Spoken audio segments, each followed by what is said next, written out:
Hello, everyone. Welcome to the presentation of Self-Building Data Center Networks. My name is Yan Cai. I am a software engineer in the network infrastructure team at Facebook. Today, I'm going to present the effort we made at Facebook to facilitate the data center network design and the deployment process. The title of the presentation, Self-Building Data Center Networks, indicates our intention to build the automatic network deployment process. Typically, a data center deployment process consists of 4 phases: planning, design, deployment, and turn up. Among them, network topology is the critical piece of data. My talk will be focused on the design of the network topology. Facebook owns and operates one of the largest global network infrastructures in the world that serves billions of users on a daily basis. To meet the constant growing demand in the network capacity, we keep building new data centers as well as upgrading existing ones. At the end of the last year, we announced that Facebook had 15 data center regions globally. In each region, we have several data center buildings. Each of them holds a data center network. In addition, there is a fabric aggregation network that interconnects the data center building as well as the internet. It is challenging to make network deployment that keep up with the growth in capacity demand. First, data center build-out is a long process. Starting from selecting a location, it can take months or even more than a year to complete an entire project. Second, it involves many teams working together on different tasks, including power, cooling, network design, server rack placement, fiber installation, and the cabling, as well as traffic testing. Third, live traffic network migration requires a sophisticated migration procedure, which significantly increases complexity of the deployment process and hence slows down the progress. Like many other owners of big network infrastructure, we also believe that automation is the solution to grow network capacity in a sustainable and efficient way. However, on the other hand, as many of you have known, it is not easy, sometimes even impossible, to achieve a fully automatic deployment process. Our strategy is to start with a hybrid process, mixing of both manual and automatic steps, and gradually automate more and more steps over time. On the left corner, we aim to show that the network topology is used throughout the 4 phases of the deployment process, including planning, design, deployment, and the turn-up. In the planning phase, based on the prediction on the growth of bandwidth demand, we make decisions on where a new data center should be built or which existing data center should be expanded. In the design phase, the design of the data center building, including power, cooling, and the network, will be finalized. In the deployment phase, server racks are placed in the data center building, and fiber switches and routers will be installed. After all the equipment is installed, the turn-up process starts.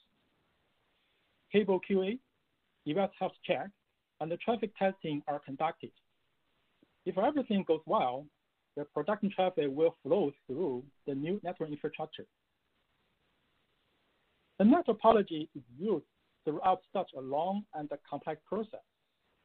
In the planning phase, the network topology is used to determine the count of the devices and parts to purchase. In the design phase, the network topology architecture affects the building floor plan design, which in turn determines installation of power and cooling facilities. In the deployment phase, a combination of network topology and the server rack location decides how to place fiber throughout the data center building. In the turn-up phase, the end-to-end connectivity of the net topology is verified. By nature, network topology can be modeled as a graph consisting of nodes and edges. The picture in the middle of the upper layer illustrates that the same network topology can be modeled at a different level.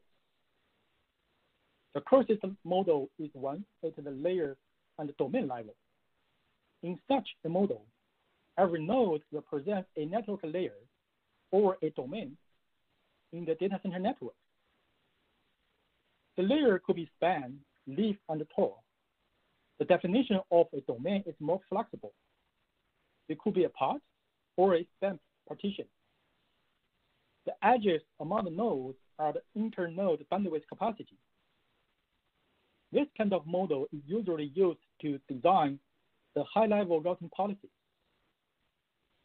A finer-grained model can be defined at the device level. Namely, all nodes in the graph represent switches and routers in the network. Correspondingly, the edges among them are the links that interconnect the devices. In this model, the names of the endpoints of links are generic. Namely, they don't have to match with the true interface name. Such a model is used to evaluate capacity of the network topology. The most granular model is a network graph consisting of real devices and port names. This kind of model is called the port-level model. It can be obtained only after all hardware platforms of all devices have been finalized. It is because in our heterogeneous data center network devices of different vendors follow different naming conventions for the ports and interfaces on those devices. This model is required in building physical paths among the devices and generating switch configurations. How do we generate a net topology? Given the scale of a data center network, the topology can only be generated programmatically. As shown in the picture on the top right corner, a data center network topology is usually designed according to certain sweeping rules which regulate basic properties of the network. For example, in the past, every leaf switch is connected to every port, forming a complete bipartite graph. The same pattern is also replicated between the span and the leaf switches within the same span partition. For such simple sweeping rules, it is relatively easy to codify them and hence generate a homogeneous data center network. The scale of the network in terms of the number of devices in different layers is configurable. As sweeping rules get more complicated, it becomes harder and harder to codify them. At Facebook, we support net topology with a complicated sweeping rules via graph decomposition. In particular, given a non-standard topology, we compose it with a multiple basic network blocks, each having a well-defined structure. We claim that any irregular graph can be split into a number of such basic blocks. The more irregular the graph, the larger the number of blocks would be. In practice, we now rely on humans to do graph decomposition, which is quite effective for supporting all existing use cases. If sweeping rules get extremely complicated, then it eventually becomes impossible to codify them. In such a case, we need to seek other solutions. Apart from how we generate a network topology, an equivalently important problem is how to represent the topology generation request. It is the input to the topology generation module. At Facebook, we invented a Swift-based network model to characterize the high-level statistics of the network topology. Even with its own limitation, the network model works quite well for existing and future network topology design. The topology generator we mentioned above has been used to support all use cases. It's showing in the picture on the left side of the bottom layer. The supported use cases include both greenfield and brownfield deployments. The term greenfield refers to a deployment task where we build the brand new network from scratch. In contrast, the term brownfield represents all other types of tasks where incremental changes are made on top of existing network infrastructure. Typical brownfield deployments include addition of a new set of racks and switches, and the replacement or upgrade of a portion of existing network. It is well known that network migration is quite challenging. First of all, while we conduct network retrofit and migration tasks, live production traffic is still flowing through the network infrastructure. We have to be very careful not to introduce negative impact on the live traffic. To do so, we design sophisticated migration steps and executed them in strict order. What's more, during the migration process, we often need to design and utilize non-standard transcend network topologies. For instance, when upgrading a fabric aggregation layer, we often want to connect new devices to the same set of ports on the backbone side that were connected to the old devices. Here, I would like to take the chance to present a use case where we rapidly enable deployment of additional backbone to data center capacity in response to the traffic surge at the early stage of COVID-19 outbreak. In March, the lockdown policy enforced by many local and national governments caused increased engagement and use of Facebook platform. To handle suddenly increased traffic volume from backbone, our network team needed to quickly deploy more network capacity between the backbone and the data center. Due to the limited availability of free ports on the backbone side, we couldn't afford to extend our symmetric fabric aggregation layer uniformly. As a result, we decided to patch two small uniform networks. However, such expansions caused the overall backbone to data center network to be no longer uniform. We applied the graph decomposition approach to break the asymmetric topology into several uniform ones and generated them separately. In the meantime, we also encountered another issue caused by the lack of stripping rules on the backbone routers. We adopted a solution that our topology design engine directly uses a set of backbone ports specified by the network engineers. From the past, we learned a lot of experiences and lessons. Here, we share some of them, which are listed on the right-hand side in the bottom layer. First, it is important to keep a single source of truth throughout the life cycle of the network, during which the source of truth can exist in different forms. In the design phase, it is the network design intent which specifies the high-level characteristics of the target network, as well as the stripping rules used to create a network instance.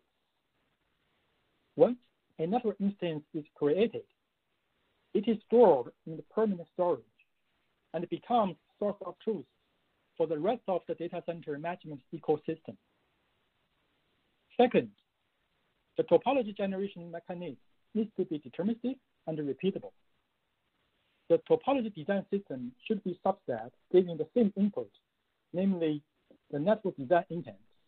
The output is always the same. To achieve this goal, ideally, the topology generation mechanism should be stateless.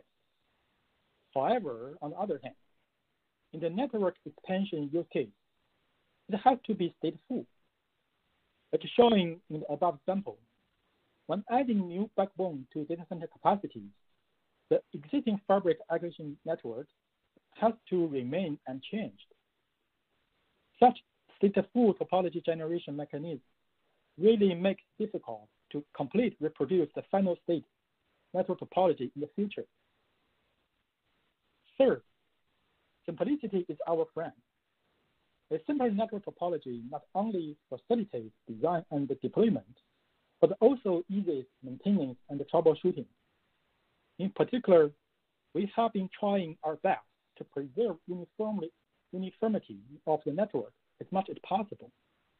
On the other hand, there are still certain non-uniform topology architectures we have to support. We take advantage of the graph decomposition and the software abstraction to handle such use cases. Last but not least, network infrastructure keeps evolving, which requires constant revisions to the deployment workflow. As a network deployment task typically requires multiple teams to work together, it is critical to keep communication channels open among all the stakeholders.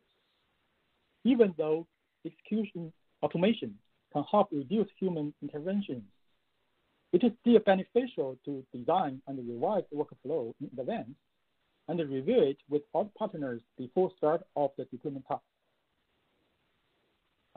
Any questions? I'll be happy to answer a question. Here is a question. What kind of automation tools do you use? At Facebook, we own our own automation tools.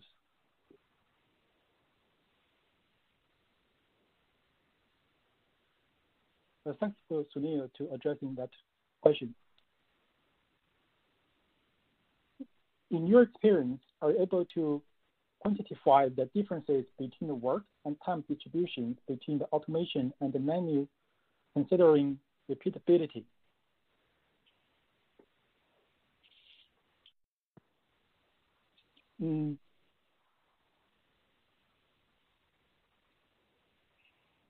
As we need to deploy more and more data center capacity, we see repeatedly, the repeatable work. So this motivates us to develop the automation platform. And we believe this automation platform will significantly reduce the human burden.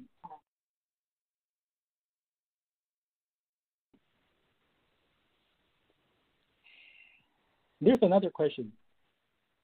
What are the problems do you see in using tools like Ensemble? I think Ensemble represents, a open source IT automation tools. So given the scale of the Facebook network infrastructure, we really have challenges in integrating the open source tools into our own platform. And usually, it's most efficient way for us to build our own tools to manage large scale of our fleet.